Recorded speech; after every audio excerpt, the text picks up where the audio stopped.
You have to draw a line in the sand. You have to build some boundaries. Maybe I'm not the right one for it. I'm to a point where I don't want to try anymore. You are hurting yourself. This is something we see regularly. What is someone in your life fighting for? And how can you be there for them?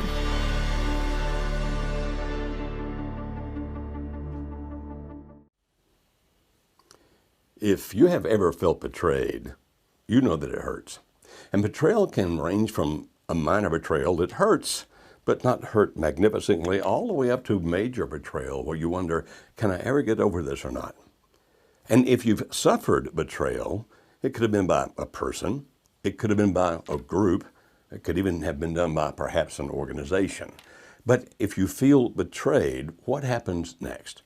I mean, your friends and family may be saying things like, you're the victim, and you hear that forever. You're the victim, you've been done wrong. And if you constantly think that way, even though you have a total right to hurt, what's it going to do to your future? Is there a way to deal with betrayal where you can accept the hurt, deal with the hurt, handle the hurt, but still not wind up having to be a victim of that hurt? In other words, not letting what they did to you be the defining factor of your life. I'm excited. That's good. That's what we're going to be talking about today on this episode of Marriage Helper Live. My name is Kimberly Holmes. I'm the co-host here. So glad to have you. Joined with Dr. Joe Beam, who has his PhD from the University of Sydney, which I would love to be in Sydney right now. Sydney, Australia is a wonderful city, and it's a wonderful institution, an amazing educational institution. Absolutely. It absolutely is. And so we've been having this question of betrayal. What is betrayal? Why at Marriage Helper do you not use the term betrayed instead of some other ways that we talk about? I came across, somebody contacted us a week or so ago. It almost sounded as if he were somehow attacking us, like you guys, you never use betrayal. And the implication, he didn't say this, but the implication basically being something such as, what about us? We hurt. When you guys talk about situations, you often talk about how to do the things that can rescue the situation. Well, what about us? And the pain we feel? Why do you never talk about that? Now, we feel that we often talk about that, but I don't need to get defensive. We'll just talk about it now to make sure you know we talk about that. Let's talk about it now. Let's set up the problem first, or let's set up what kind of is going on now. There's this new, I say new, it's been developing over the past few decades. You see, started in about 94. Yeah, so but it's become more popular, especially over the past couple of years. This term called betrayal trauma. And it's this term that's emerging, especially for people who have been betrayed by their spouse in a sexual way, whether that is through an affair, through pornography, sexual addiction, some kind of loss of trust, especially in the sexual arena. When you start looking at betrayal trauma on the internet, there's very few scholarly studies that are done on it so far. I haven't seen many. As with many other things on the internet, you can Google and get like 16,412 responses that fast, 16,411 of which you might want to ignore. Right, exactly. So some of the websites I came across today, here's what they said. Betrayal trauma occurs when someone we depend on for survival or are significantly attached to violates our trust in a critical way. Some examples: contracting an STD from someone who's supposed to be faithful, discovering evidence of a sexual addiction by your spouse, sexual or physical abuse by a parent, or financial deceitfulness in a marriage. So that kind of takes it a couple of different ways. But it then goes on to clarify a couple of different ways. It says, first, the perpetrator is in close relationship with the victim when this happens. So it's someone that we have close relationship with. And second of all, there's a high risk of reoccurrence, saying that due to the close and interconnected relationship with the perpetrator and the victim, it can be difficult to confront or sever ties with the perpetrator. And as a result, victims may feel trapped and remain in the relationship out of necessity. And then it goes on to give some of the symptoms a person would go through if they were experiencing betrayal trauma: of anxiety, feeling overwhelmed, withdrawn, flashbacks, negative thoughts. And it goes on from there. And then I even have other types of betrayal other than affairs, and there's 8 kind of those if you want me to talk about that. Well, according to which list you look at. And these are all just people. Right. And if you go to other internet sites, you're going to see a list of 14 or 32 Right. or whatever. But if you're hearing what's being said here, it has to do with the fact that somebody that you cared about actually did you some damage. That's what we're talking about. Somebody that you cared about hurts you in some fashion. We've been saying this for decades, and so there's nothing really new here, as you understand, that people feel a great deal of pain when they feel a sense of loss. Loss being, this is what I expected to have, and this is what I wound up having. Also, a violation of expectations, meaning this is what I expected was going to occur and something else occurred instead. Yep. Well, we talk even more about those things, loss of expectations, et cetera, et cetera. And all of that, when you hurt, and the hurt is real, but it's based on the fact that what you fully anticipated things were going to be is not what's occurring. As a matter of fact, it may be so flagrantly violating what you expected to occur that it's shocking. And then what we teach about that is that what happens next is that it goes from pain to anger, and you get very angry about it.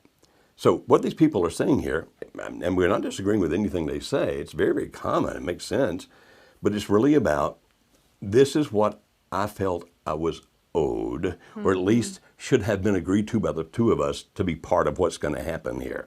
So, for example, a parent sexually abusing a child, certainly against the expectations. Absolutely. Like, I expected to be safe with my dad, my mom, and they would take care of me and not let bad things happen to me, but now they've done it. And when that happens, sort of a dissociative thing takes place. A dissociative thing such as, let's see if I can make that make more sense. A dissociative disorder has to do with multiple personality. Like, it's sometimes you're Jen and sometimes you're Jennifer, Jim being the guy, Jennifer being the gal or whatever. I mean, different personalities. We're not talking about that. But a dissociative behavior, or at least concept, in the sense that these two things cannot logically exist with each other. So, for example, if I say, I love you, as I am pushing the butcher knife into your ribs, then there's a dissociation between the two. Like, if you really love me, how can you be putting the knife into me? Right. Incongruent. Okay, it's incongruent. And since it's incongruent in that situation, and hopefully nobody pushes a knife into you, I'm looking at the knife as being the reality, and you're saying that you love me as being the not reality. That's where I'm dissociating it. Okay, you can say you love me, but how can you say that when you hurt me? Now, take away the extreme illustration of the knife, because it's extreme. But I say that I love you, and then I cheat on you. It's the same kind of concept then, where people are going, I can't see these two things as both being true. So there's dissociation that takes place. And now I have this tremendous pain, because if you love me, you really couldn't do that. Now, we're not talking about love me in the sense of manipulating. Like, if you loved me, you'd do this. When people say it that way, they're typically trying to manipulate. But, you know, I don't know how you can say you love me when you did this. Or I heard that you told these terrible lies about me to my friends. You say you're my friend. It's not happening. I look at this and go, at least one of those cannot be true. Now, here's the interesting thing. They both can be.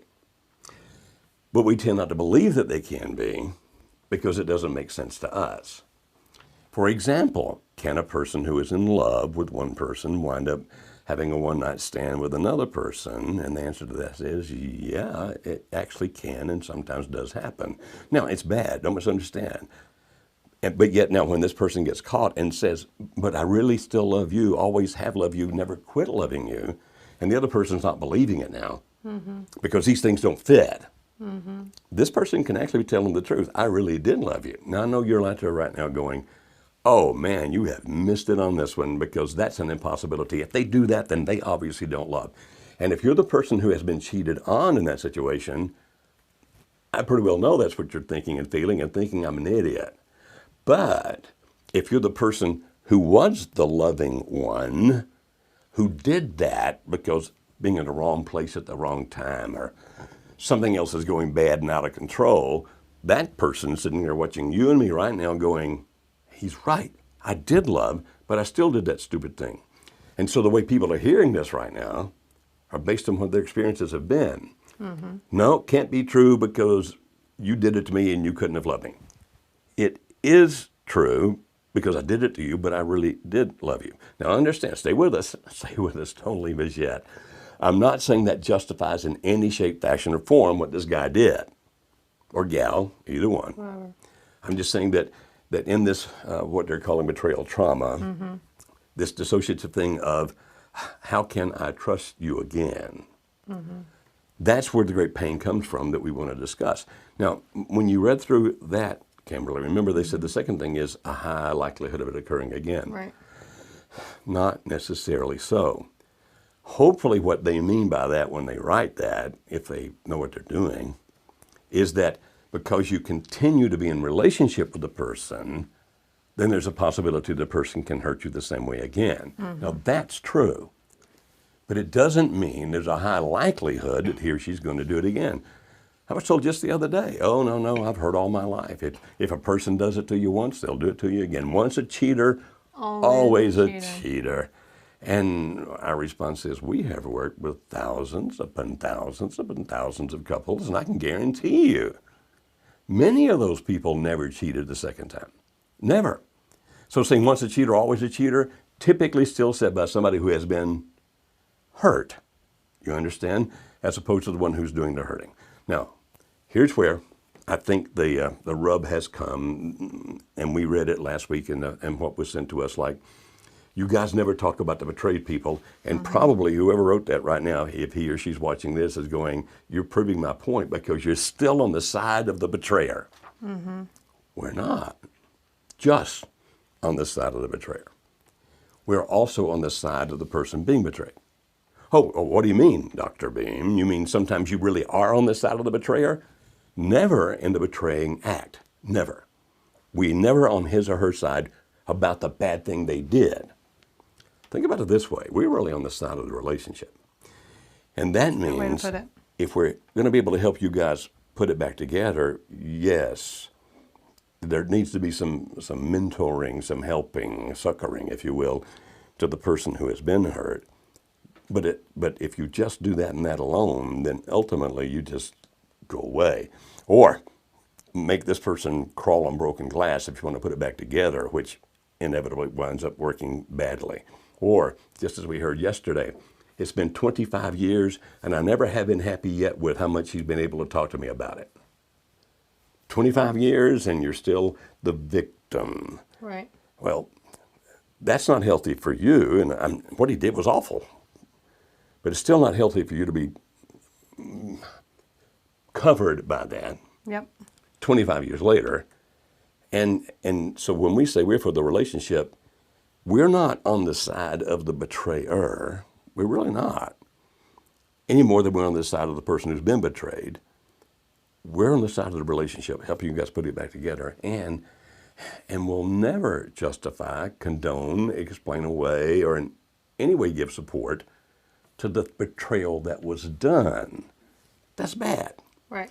Now, if I confuse this further, or maybe you can summarize this where it makes sense to people, because they're going, that idiot just talked 5 minutes and I have no clue what he said. I did say at the beginning of the program, you have your PhD. So those were a lot of words that were. All right. No, but it's true. So what we really have here is when we talk about betrayal and this trauma that goes along with it.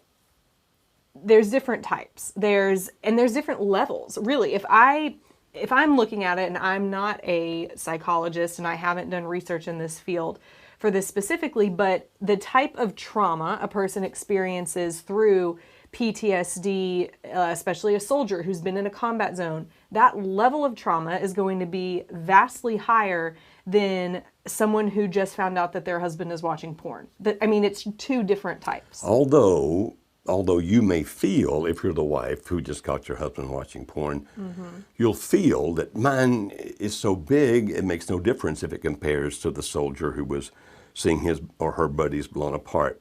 And from that person's perspective, that's right. That's as big as you have, and we're not trying to say that it doesn't have an important level to you. Sure.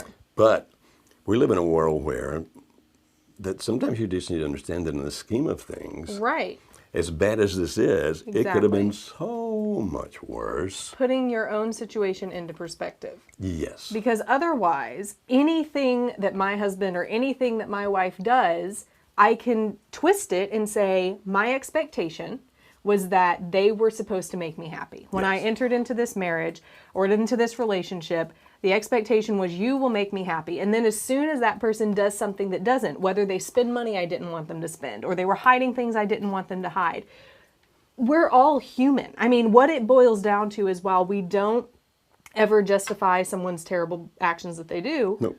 we also can't expect someone to be perfect either. So, should we take that situation and say, they've betrayed me, I can't trust again? Or should we look at it through the lens of, we're both human, how can we move forward from this? And ultimately make us stronger, as opposed to saying, I'm forever the victim, and now it's doomed, I might as well start over Right. elsewhere. So please don't hear us say that if something happened to you, that it's not big. If it feels big to you, it is big. It is. Don't think we're not sympathetic. We are, actually, even to the point of empathetic. Like, we feel your pain with you, and we're so sorry that it hurts. Right. But we personally believe, based on the experience of working with thousands and thousands and thousands of couples, that sometimes people get into this poor, pitiful me thing where they can't get beyond it because somebody, family, friend, even a therapist, what happened to you is just so evil. Now, if it is so evil, it's so evil. I'm not trying to downplay that. But I think sometimes people get focused on such things that actually can be overcome. Yeah. So if you think we're cruel or unhappy when we say it's not the same as watching your buddy next to you in Afghanistan being blown away by a hand grenade, it's not. And if you say, well, my therapist says it is, it's just as bad, then what your therapist is trying to do is to relate to you, and I know how you feel, I understand, and it's okay for you to have that pain. And we would agree with that. It is absolutely okay for you to have that pain, but taking it out of perspective kind of makes you and your experiences the center of the world. And when that happens, when you and your experiences become the center of the world, whether you mean it to or not, it very soon becomes all about you. Well, yeah, it is about you, but it's not all about you. There are other people to consider. Children, for example, if you have them, your spouse, if it's he or she that hurt you, your best friend, if it was him or her that did the damage to you. And so, well, I'm done with this part. I hope Kimberly is too, just to say this. We're not trying to downplay your hurt, but we are begging you to put it in perspective of the major life around us so that you don't get to this point of thinking, I'm the one that's been treated worse than anybody on the planet. There was a time, I can't remember the poem, it was so many years ago, but when I was a kid, so it was about 1712, somewhere back in there, when there was a poem that, I lamented the fact that I had no shoes until I saw a man that had no feet.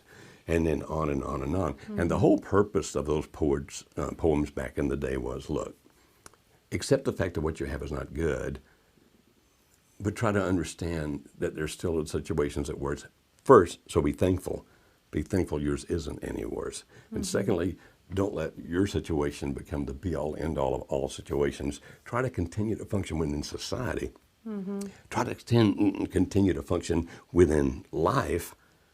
And that's going to give you the whole lot better ability to heal from this and get past it. Yeah. Okay, and so I've heard, and you have too, Kimberly, people still talk about something that happened 35 years ago as if it happened yesterday with just as much vehemence. And as we listen to it, we go, we understand that hurt you, but in the scheme of things, don't you think it's time to get past that? Yeah. So that's where we're headed with that. And if you reject that, then certainly you're right. You can reject us if you will.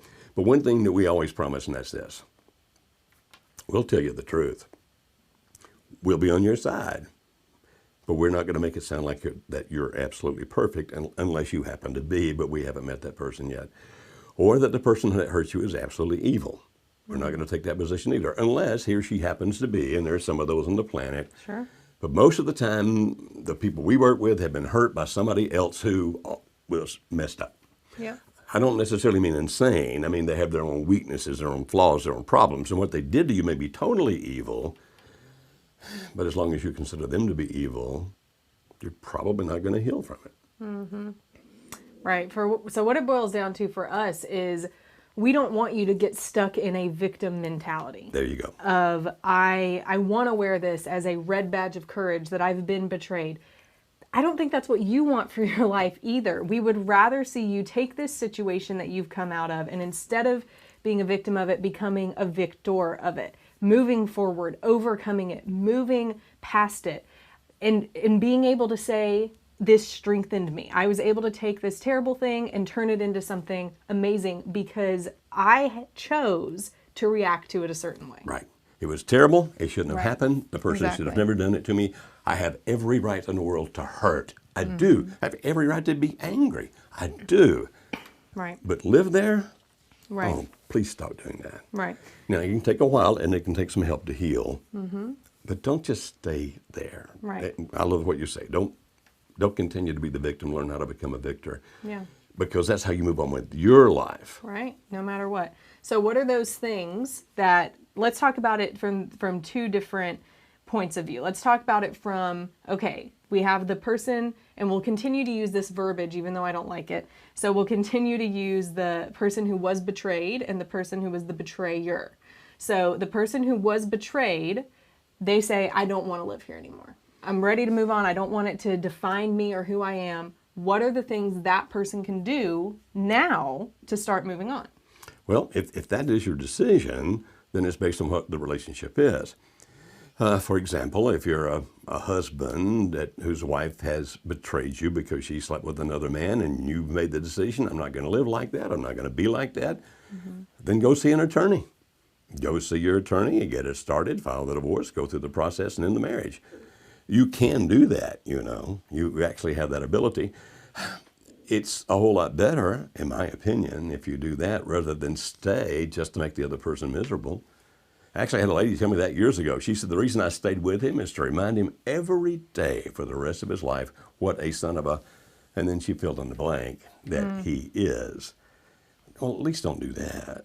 I mean, if you want out, do what it takes to get out. Get the divorce. You're saying, well, what if I'm a 14-year-old girl listening to you and I'm being molested by my dad sexually or in some other fashion? Then you go tell the police.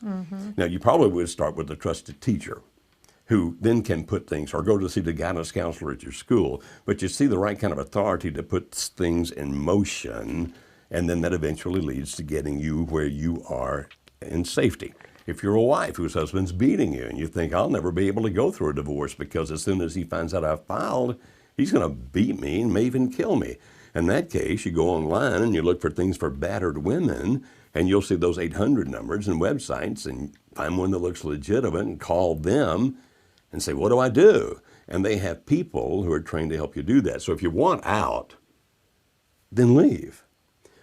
But what we've discovered is, and there are some situations where I actually would recommend that, actually, believe it or not. People don't believe this, but I do. If you are in jeopardy, then you need to get out of that situation as quickly as you can. If you have children and they are in jeopardy, you need to get them out of that situation as quickly as you can. Now, we're pro-marriage. We fight for marriages with all our hearts. But if somebody's not safe, the first thing to do is get to safety. Now, and we'll maybe get back to this, that still doesn't necessarily mean that the marriage is over if some other things can change. But as long as you or your children, if you're not safe, get safe. A little caveat to that one, a little different view. Met a lady and her daughters several years ago in the Northwest, and the father had been molesting the daughters, but he was the one who decided to make them safe. He was the one that went down to the police station, turned himself in for what he was doing. Wow. And when I met this family, he was the one that was in prison. He was the one on that occasion that said, my family needs to be safe. I'll go to jail because I'm the one doing the problem. Okay, so get safe. But if you get safe, once you get safe, you still may be able to solve many of the problems. So I'd say always step one, if I'm the one that's being betrayed, get safe. But at least be honest about it. I've had people say, well, I moved out to get safe. And if you start asking questions, you'll find out they moved out because they just didn't want to be married. Well, if you want to move out because you don't want to be married, You can do that. It's your choice. At least don't lie about it. Right. That I did it to be safe. Be honest at least with you about why you really did it. So if you truly are not safe, do something about it. But don't do something claiming you did it so you could be safe when you're telling a lie, because that damages everybody, especially your spouse, if it's coming from him or her. Well, ultimately damages you too. Absolutely. So that's the person who's betrayed. They can also, no matter what, work on themselves. Absolutely. We teach that all the time. We won't go too much into it now because we do talk about it all the time, but working on your pies that we talk about so often, yourself, physically, intellectually, emotionally, spiritually, those are the things you can do no matter what going forward. And that's going to only continue to help you move out of that thought of, I'm a victim, everything terrible is happening to me. You are able to take control of your thoughts, control of your actions, and move forward in a positive way. And there's the key. People who feel out of control are always miserable. And even if they're out of the prison that they were in, they're still in prison. Yeah. You say the prison they were in, like the relationship where you were in danger, for example, even if you're out of that, if you're living in fear or you feel like you don't have any control whatsoever over your life, you're still going to feel in prison. So you're right, Kimberly, very good point. Do whatever you need to do to get safe, and then you start taking control of you. And if you want to read about our pies and stuff, you can find them on our website, Marriage Helper, that's marriagehelper.com. And these are things that you do for you. They help you become the better person. Now, we hope that if the other person can come to his or her senses and get the help that he or she needs, that you put the marriage back together at some point. After it's safe, and never until, that you do that. But in the meantime, whether this marriage ever puts back together or not, or if you're the teenager who had to leave the home because one of your parents was abusing you, still the best thing you can do is to work on you. Yeah. And among other things, and Kimberly has a valid point, because it'll help you understand the amount of control you can have over your whole life. Obviously, you can't control every aspect of your life, because nobody can. I can't control if the tornado comes. I can't do that. But when you know that you're in charge, you're doing what you need to do that's the best for you without becoming a narcissist. In other words, you still live with other people. That's a good point. Thank you for bringing that up. Yeah. So now let's talk about the person who, continuing with this verbiage, is the betrayer. I have a specific question that we had that was emailed in. And this person said, I had an affair 4 years ago. It only lasted a couple of weeks. I stopped it and cut off all communication. My husband and I were recently sharing our hearts, and I came clean about the affair. He now says he doesn't know if he can stay with me. He asked me to move out and give him space and think about our relationship. What should I do? Okay, let's start from the husband's side. Okay? Good. I mean, the wife asked the question, but let's start from the husband's side.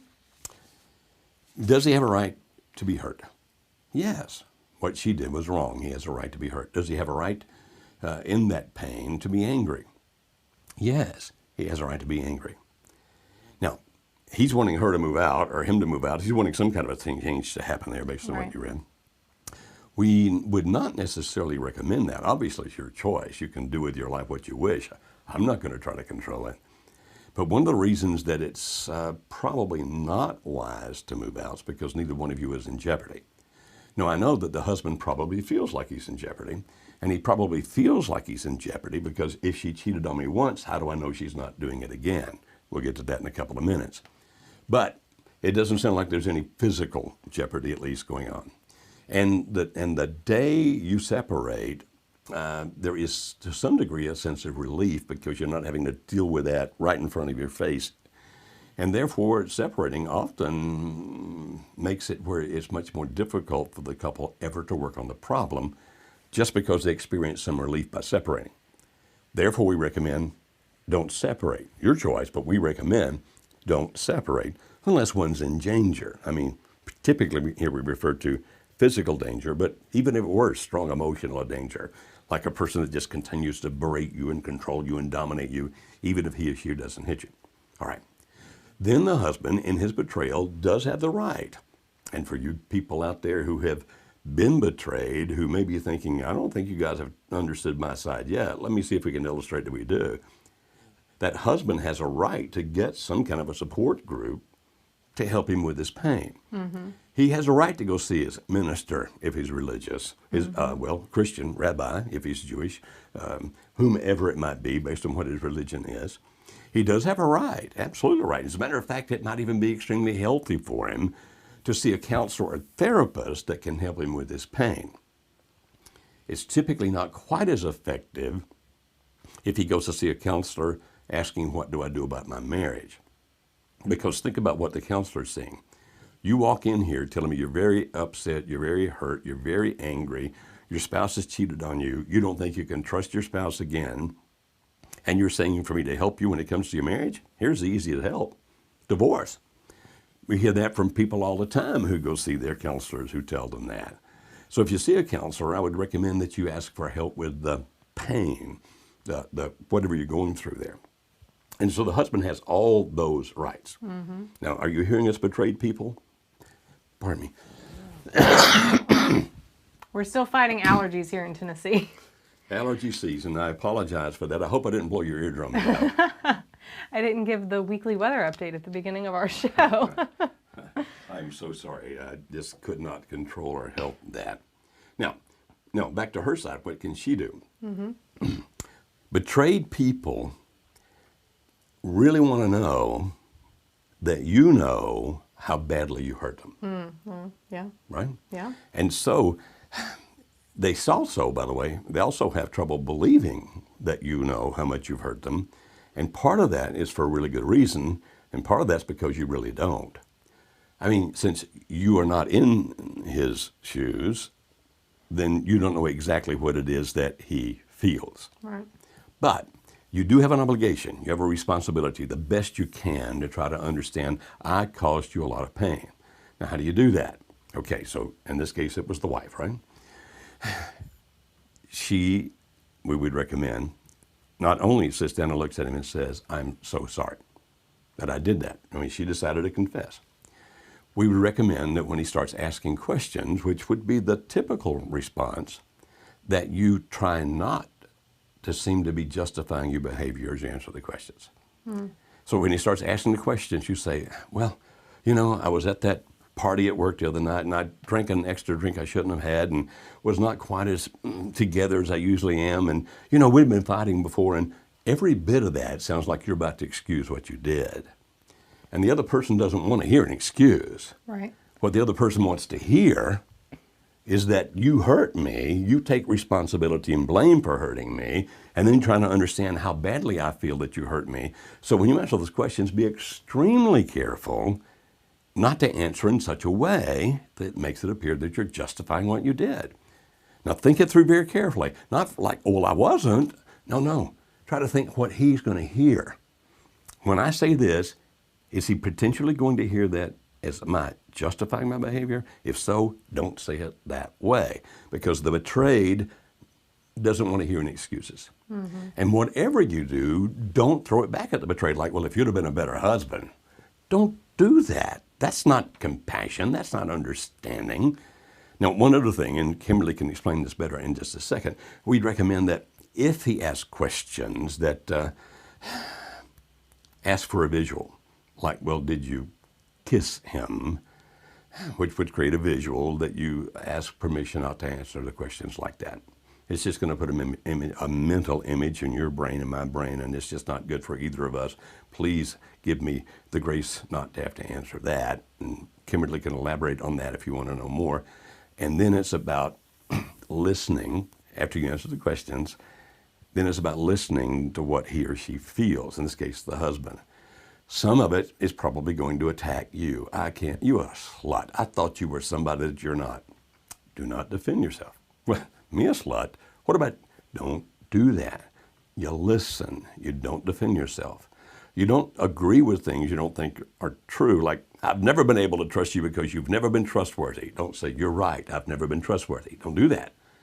What you do is you go, I see how you feel that. I'm sorry you feel that way. So now you're validating their emotions without accepting responsibility you don't have, and you just keep listening. Now, we'll talk in a couple of minutes, if you wish, Kimberly, about is there ever a time when you stop?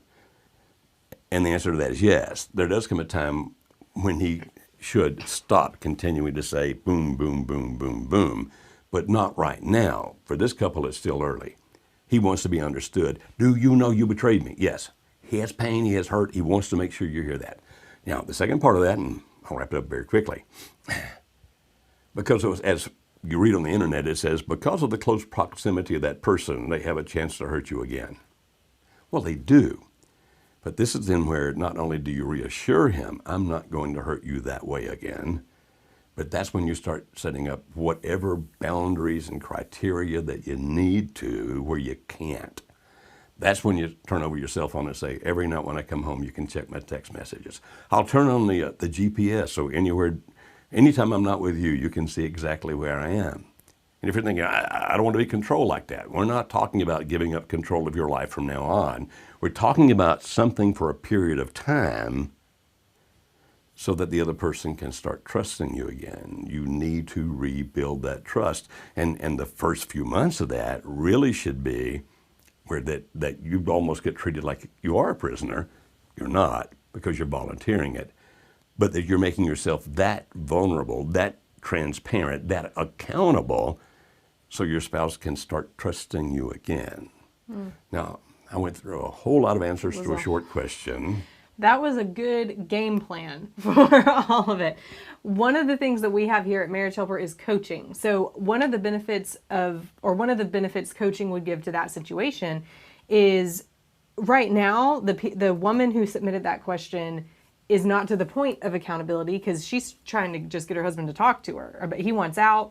They have to figure out how to have this conversation first. Our coaches can step in with you as an individual or with you as a couple and figure out together how you can move forward towards rebuilding trust, towards making sure that each person feels heard, towards making sure accountability procedures are being put in place so that this won't happen again. That's the value of the coaching we have. If you want more information about our coaching, you can visit us online at marriagehelper.com, or you can call us at 866-903-0990. I'll say it again. It's 866-903-0990. And if you're watching and you're thinking, well, I live in Dubai or London or Australia, good news. Our coaches work with international clients all the time. It's awesome. We're able to reach thousands of people from all over the world every single month. So we love being able to help you with that. Absolutely. Right. That invention of Skype and stuff like that has been pretty good about helping us help people. But at least you hear the point. The person who has been betrayed wants to know that you understand that you have hurt him or her deeply. And they have the right for you to communicate that back to him or her. That's what's so crucial here. Yeah. So the people that are writing in there, are they beating me up saying Beam doesn't know what he's talking about? No, they are not. They are not beating you up. But first, real quick, we're going to take a quick break.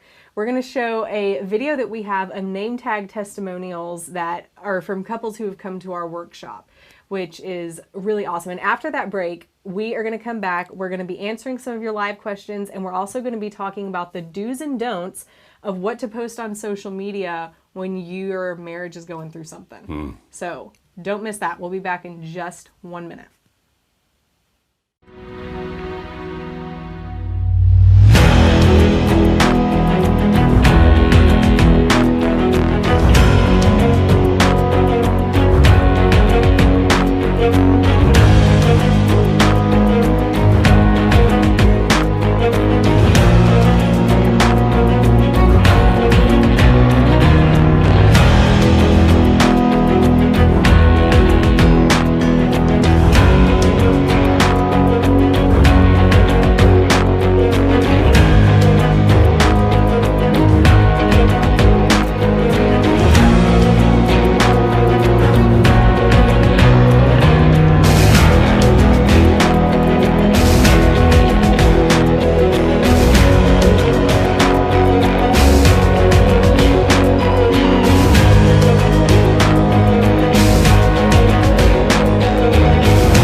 Welcome back. We love seeing those name tag testimonials. The people, they take off their name tag at the end of the workshop and they write down their experience, what they would say to someone else about the workshop. Yeah, as much as they can on a card As this much big. as they can on a card just that Yeah. big. The ones we got today, which were not on that video, maybe they'll be in a future one, but there were some awesome ones from this past weekend's workshop that our team was huddled over this morning. Yeah, every 2 weeks in Middle Tennessee, we do a 3-day intensive workshop for marriages that are having problems. And again, you can find that out about that on our website, Marriage Helper. That's Marriage Help, ER, marriagehelper.com. Because amazing things happen in those workshops. Absolutely amazing things. Amazing things. And here's the testimony of someone who came through our workshop last year. Shauna, she says, my husband and I attended Marriage Helper in August of 2017. And at the time, our marriage was at a true crossroads and my husband wanted to end our 17-year marriage. He had fallen out of love and did not want to work on repairing it. In fact, he didn't even want to attend the workshop. I was able to convince him to go, and by the end of the workshop, our eyes were opened to all the things that we had been doing wrong. It gave us a vocabulary and an action plan for reconciling. We had conversations about our relationship that we had never had before. We left the workshop with a new perspective and inspiration that we could repair our marriage. When we returned home, my husband expressed a desire to try and reconcile, and we started coaching. That was a true blessing in our journey. Through coaching and putting intentional energy into our marriage, my husband started to grow personally and eventually confessed on his own that he had been involved in a 10-month affair.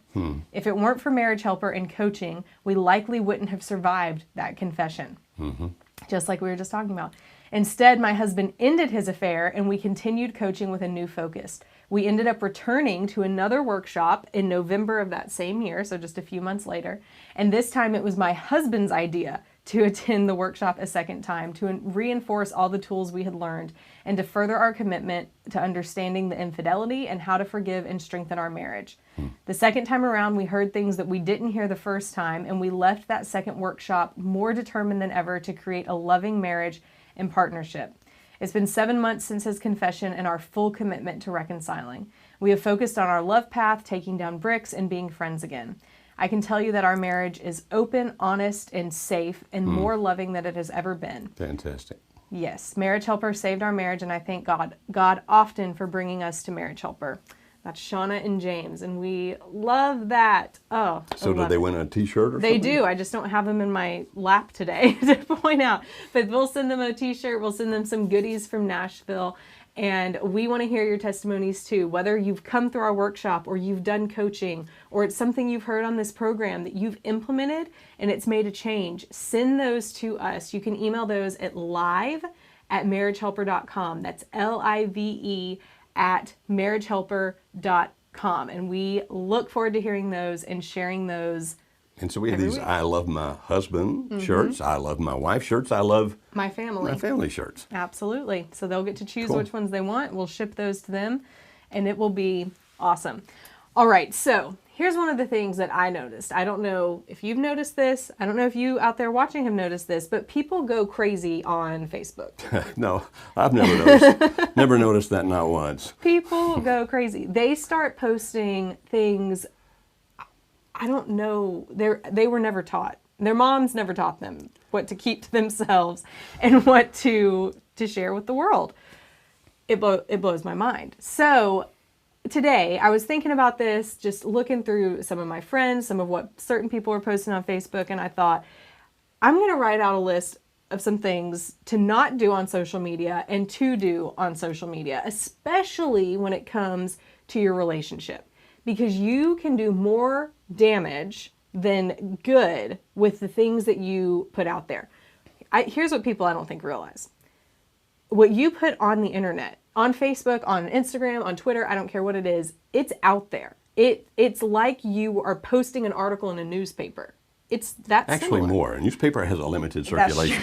That's true. This is findable anywhere, especially, what was it, a decade ago now, that all of the Twitter feed was being logged at the Library of Congress. I didn't know that. Yeah, I think that started happening at least 5 or 6 years ago, if not more. And even if you go back and delete a Facebook post Oh, later, No. You don't know how many people have copied it. Oh, yeah. Or they remember. They either remember it or they've actually copied it and have a copy of it somewhere.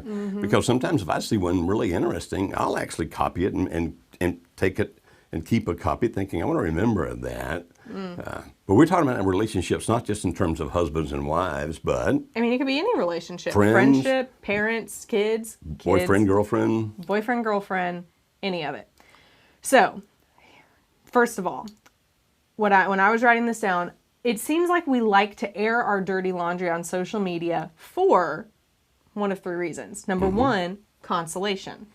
If I can talk about my problem or what I'm going through or whatever, then I can have other people chime in and make me feel better about what's going on. In other words, I'm looking for a poor baby. I'm you poor looking baby. for a poor baby. You poor baby.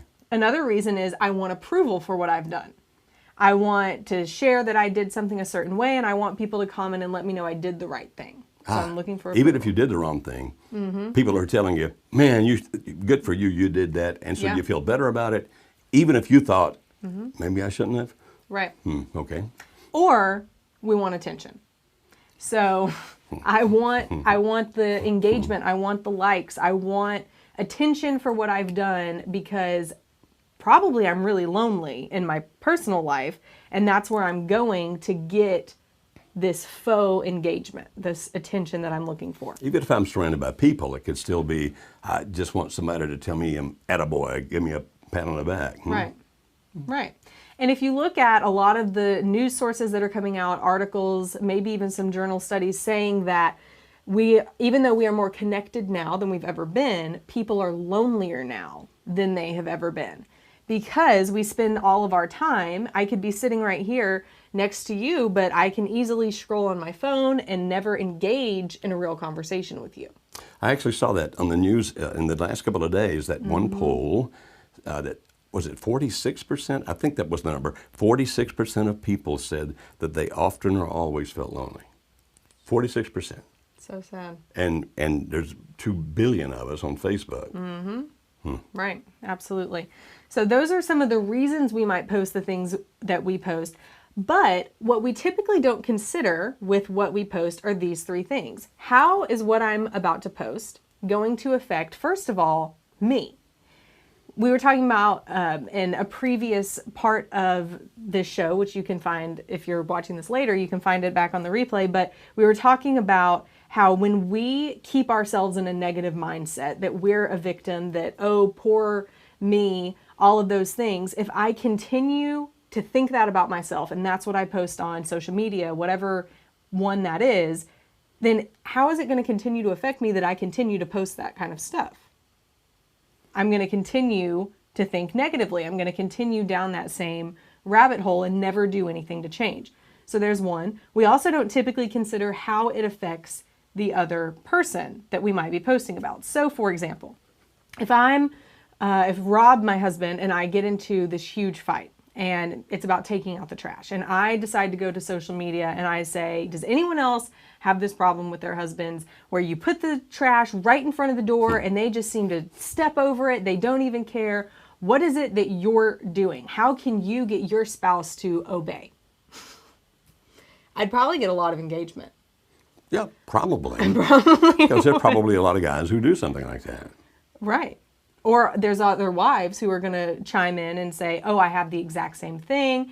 You can't trust your husband to do chores. Or there's going to be some that say exactly like maybe they put it in their husband's car right on the passenger seat, which is a brilliant idea. I should do that. No, don't do that. But it's going to affect, first of all, when people see that, what's their perception of me going to be? What kind of portrayal of a wife am I going to portray in that? How does it show my husband? Is it showing him as lazy? Is it being respectful of him? We talk about the subject of betrayal. That is a betrayal. Because in a marriage relationship or any close relationship like that, what you want to feel is that that person protects me, puts me in the best light, doesn't say things that make other people ridicule me, judge me, feel badly about me. And so saying something like that about your spouse, your child, your mom, your dad, your brother, sister, boyfriend, girlfriend, when you say something negative about him or her on a Facebook page, is actually an act of betrayal. Yep. You have betrayed their trust. And for them to look at that and get their feelings hurt, like, you made me look bad in front of all these people. Now, if your response is, well, but you did leave the garbage, right? You stepped right over it. You should have done that. It's no longer the argument. It's no longer about what they did or didn't do. It's about, but I trusted you to have my back and not to embarrass me. Just a quick ad, Facebook, right? But I've seen couples do that in public all my life. Yeah. Put each other down and betray each other in public by that same kind of thing. But at least then it was a handful of people. And here, you say, well, I only have 49 Facebook friends, but sometimes they repost and they do all these kinds of things. Sure. One of our employees a couple of years ago, well, 4 or 5 years ago now, actually posted a picture, and it was wound up having over 1 million views. It was a picture of a set of keys, and it wound up, he's saying, anybody remember what these keys were for? Wound up with over 1 million people saw that. He said, well, they won't see that if I say that about my husband taking out the garbage. You phrase it just the right way or whatever, it catches somebody's attention. You can go viral, just like that. There he goes. Just like that. And not even to consider, how are you affecting other people who then are going to say, oh, well, I should post about my situation and the troubles I'm having with my, it is this huge ripple effect, which also, just like you were saying, can affect your ability to repair a relationship that needs to be repaired. Absolutely. In the future. So the trash is one example, but if it's something like where, let's say a husband goes on Facebook and says, my wife has spent all of our money, I don't know what to do, and he starts sharing something that big and that crucial, or my wife had an affair, I'm leaving her, I just want everyone to know this is my public statement of why I'm leaving her and we're getting a divorce. I'm not the fault of this. And then 6 months later, he decides they want to reconcile, but then she finds that post, and it's like, you told everyone what I did. You didn't have the right to do that, which he might have. I'm thinking of a very situation. It was the guy, and she did that, and then she drug him to our workshop a few months later, and he told me day one, I'm not going to participate in your workshop because for the rest of my life, I'll always remember that everybody in my world knows what I did because she wanted to make sure they did by continually posting it on Facebook. We did our best, and our success rate is 3 out of 4 couples. We love the fact that 3 out of 4 couples that come to our workshop wind up saving their marriages, particularly when about 9 out of 10 couples that come to our workshop, one spouse does not want to be in the marriage. When you think about 9 out of the 10 don't want to be married, and at the end, 7 out of 10, 3 out of 4, I should say, 3 out of 4 stay married. That's awesome.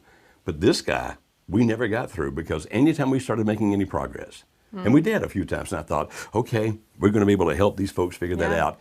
Then all of a sudden he'd get hard-faced, and the next break he'd say, but you don't know what she posted about me on Facebook. So I've seen that. It happens. It absolutely happens. So here's what you shouldn't do. Number 1, throw your spouse under the bus. Just don't do it. Think before you post on social media. Don't throw your spouse, your kids, your parents, your friends. Don't throw them under the bus. Or if your spouse is involved with somebody else, don't throw that person under the bus either, because that's a big one. It may do them some damage, but you're the one that's going to pay the biggest price. Absolutely. Because people are going to look at you and think, wow, right. Is that what he or she is? Right. Don't use social media as your way to vent. Just don't do it. And number 3, don't use social media as your way to get advice. You might be thinking, wait a minute, we're watching you guys for advice right now. And you're on YouTube, isn't that social media? Some of you are thinking, but we go to your Facebook for advice too, groups that you're in. Well, here's the caveat of it. Do find friends who are going to support and encourage you.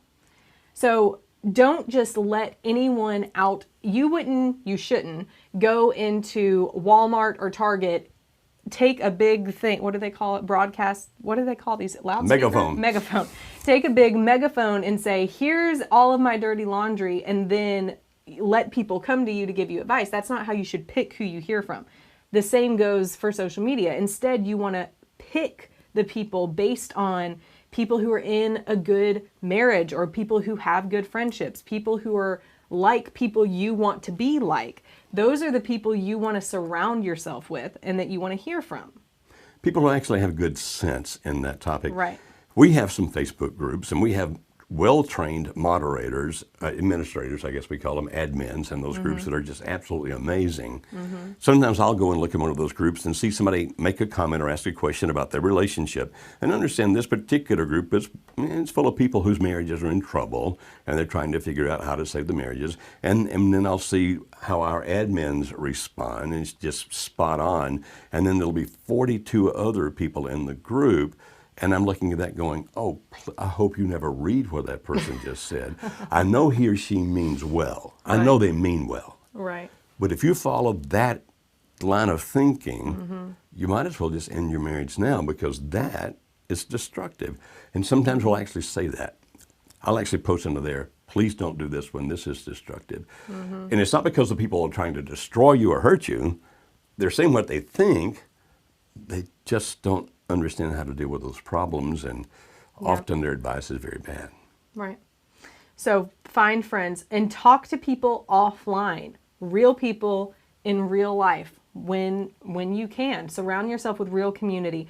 And before you post, ask yourself, what value will this post bring to me and or others before you post it?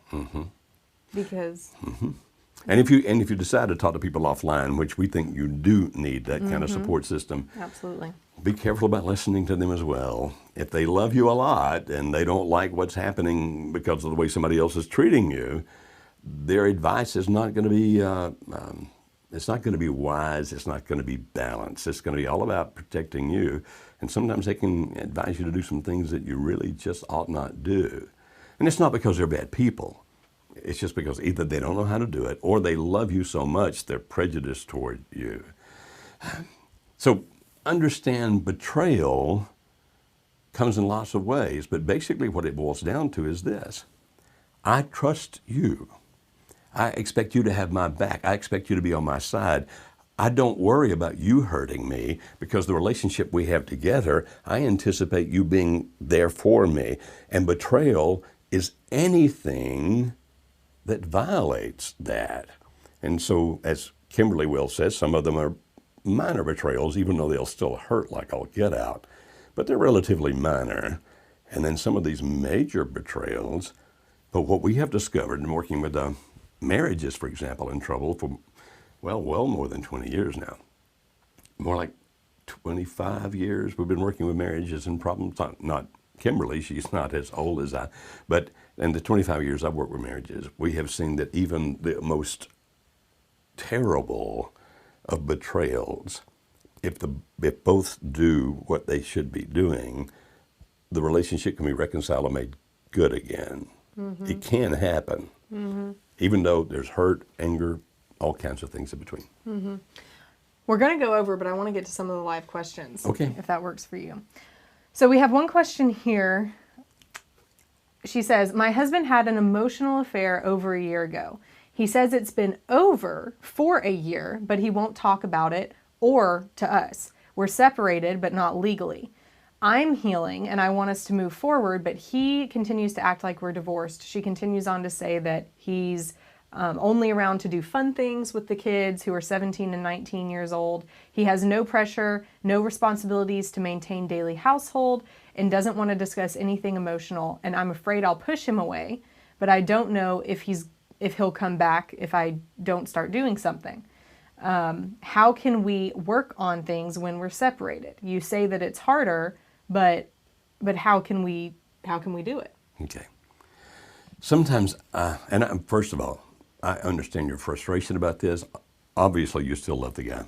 Obviously, you'd like to put the marriage back together, and good for you. I think that's awesome. But sometimes people ask us questions, and we get this kind of question repeatedly, as if we know some magic thing that other people don't know. We do know a lot of things other people don't know, but it's not magic. It's stuff that we've learned the hard way. First, through reading tons and tons of research, my own research, getting my own PhD, working with thousands and thousands of couples, interacting with other professionals. And so, yeah, we do know a lot. We really do. And to some degree, and I hope this doesn't sound arrogant, we do know more than some other people know just because we've been so focused on this for so long. But we still don't have magic words. In other words, if you just do this magic thing, this is going to happen. If you just say this magic thing, this is going to happen. You obviously cannot make him talk to you. You can't. And if you try, it's going to be a push behavior that actually pushes him away. He appears to be living kind of in what we would call the valley. The valley has to do with this. He's in a situation where he doesn't feel like he has to do anything. In other words, he's coming around for the fun things, so he's still interacting about that. He's separated, even though he hasn't divorced you. He's separated from you, which means he gets to live his own lifestyle, doing whatever the heck he wants to do, whenever the heck he wants to do it. Yet still come around for the kids and the fun time. And when you try to talk about these, please, let's talk about these emotional things, these things we need to talk about, he's blowing it off because why should he? In the valley, people typically don't feel pressed to do anything. In other words, what I have right now, I like. And because I like what I have right now, I have no compulsion to do anything differently than this. Okay. Now, you can let him live in the valley as long as you wish. Sometimes we actually suggest you might want to let him live in the valley for a while. Now, if I read yours correctly, or heard what Kimberly said when she read yours, this guy's been in the valley about a year. That's kind of a long time. If indeed you get to the point where you say, I don't want to live like this anymore. Now make sure you heard that. Because if you can tolerate the valley for a while longer, then there can be an advantage to your doing so. You say, well, why? Because he's talking to you some. Now that presents at least some potential opportunities for him to start opening up, be transparent, and you guys actually to start falling in love with each other again. So it's a good thing that he's not living with somebody else. At least I didn't hear that in what you read. That he's not living with anybody else, and that he's still having the fun times. And so letting this go on a little longer can actually be to your advantage if ever there's just any progress at all on the conversations, where he starts opening up to any degree. I would not anticipate, even if that occurs that way, that you're going to get rapidly into talking about the serious stuff. If it happens, it's going to gradually evolve to it. But if you say, no, I don't want to wait that long, then that is your choice. You know, I've waited a year. I've let him live in the valley for a year. I don't want to let him live in the valley any longer. Then you're the one who can actually end it. You say, well, what do you mean? How do I end it? Well, you're not divorced. You can start bringing about, first of all, what we call boundaries and criteria. I'm not going to go into those in great detail here because of time. Boundaries basically say, you say, these are some things that cannot occur. And if they occur, these are the consequences that are going to happen. If you make a boundary, we suggest that you have a tiered response. Quick illustration. If Alice were to say to me, if you come home drunk on a Friday night, this is the bad thing that's going to happen. And by the way, if you set a boundary and it's violated, then you have to do this thing you said you're going to do. But if Alice were doing that, building it tiered, if you come home drunk on Friday night, you're out of here for a week. If we then get back together and you get drunk again, next time you're out for a month. If later we get together and you do it the third time, you're out, period. You're never coming back. That's what we call a tiered response. Why tiered response? In case somebody slips up. Now, in your case, it doesn't sound like that, at least what you wrote to us doesn't give anything for you to set a boundary for. Then that might be the other side for you, which is a criteria. And a criteria is this. This is something that you must do. Now, if you do this thing, here's the positive consequence. If you don't do this thing by such and such a date, then here's the negative consequence. So, for example, and I'm just going to use our workshop here because it'd be easier to illustrate with. If you were to say you've been gone a year, don't want to talk about emotional things, here's the criteria. You go to the Marriage Helper Workshop with me, and you must commit to do so by the end of June. And if you do, here's the good things that are going to occur. For example, you can have more time with the kids, or I'll ask for less financial support, some good thing, whatever that might be. If you don't go, then I'm going to go ahead and see an attorney. But I'll give you one more month to go. If you don't go by the second month, the attorney's going to file. And by the way, then we come to the third one. Remember, we're still making tiers. And if you haven't done it by then we actually will finish with a divorce, and I'm going to have to do everything I can to take care of myself financially and to take care of my children financially. I'm not trying to hurt you. I anticipate you're not going to be happy about it, but it's not because I'm trying to hurt you. It's not because I'm trying to be selfish. It's because of the fact that this is what I'm quite convinced I need to do for the kids and for me. Now, when you do that, if you set that kind of criteria, and if you don't want to set it as to come to one of our workshops, you can make it another criteria. It could be even a whole lot smaller than that, like, okay, within the next 30 days, you're going to have to sit down with me across the table, kids not present, and we're going to have to talk about you, and these are the topics that we're going to cover. Or we're going to talk about us, and these are the topics we're going to cover. And if you refuse to do that, in other words, you set a criteria, and it probably makes more sense to set the smaller criteria first. If he doesn't meet it, then you have to bring about the negative consequences. Just like if he violates the boundaries, you have to bring about the negative consequences. Now, I know what you're thinking, but right now, at least we're talking to each other.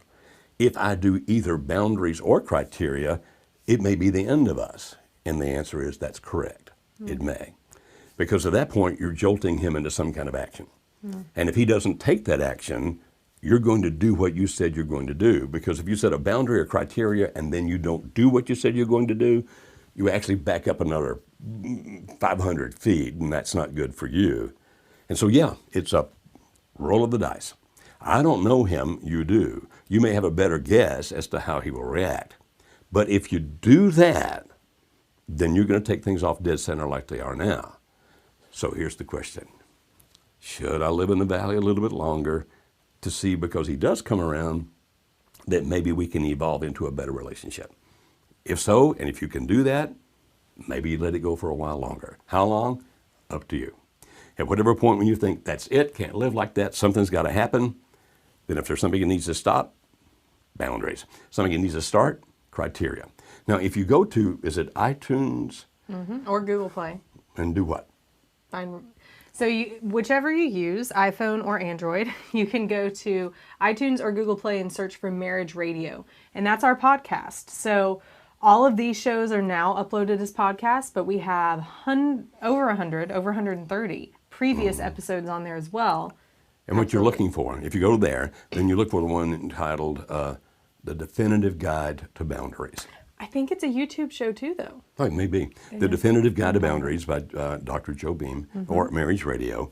And that'll tell you how to do it if you choose to do that. So I wish I had the magic phrase. I wish I could say, if you just say this, it'll happen. If you just do this, it'll happen. And I realized the answer was probably longer than what you wanted. I tend to get a little long-winded, but I also try to explain things well enough that if you choose to do them, you'll know how. So I'm going to end all that with this. Because I took so long to answer and went through that, if you're going, rather than listening to this 14 times to make sure I got it, back up, back up, back up, is there somebody that can just talk to me about how to do this? Sure. And that's when they call our coaches, right? Yeah, absolutely. So again, you can find the information about our coaching at marriagehelper.com. You can find our phone number, that's the word I'm looking for, which is 866-903-0990. And our client relations team would be happy to get in touch with you to tell you about everything we offer, whether it's finding that boundaries podcast, they can help you with that, all the way to getting you registered for coaching, more information about our workshop, any and all things in between that we can do for you there. So that's what we can do there. Joe, it's been a great program. Thank you for allowing me to be on it with you. Kimberly actually is our boss. She runs this thing. So, so I work for her. So we look forward to next week. We would love to hear your questions. You can email those to us for next week's program at live, L-I-V-E, at marriagehelper.com. Again, that's live at marriagehelper.com. Be sure you subscribe to us on our YouTube channel. And ask your friends to subscribe to Yeah. us. Please spread the word about it. If you think what we're talking about is of value, please tell other people about it. Let us get this thing viral, and you can help us do that if you believe that what we're doing is beneficial. Yeah, absolutely. And you can ask more questions than just my marriage is in crisis. You can ask us anything about relationships. Parenting, boyfriend, Absolutely. girlfriend. We would love to help. So have a great rest of your week, and we'll see you next Monday.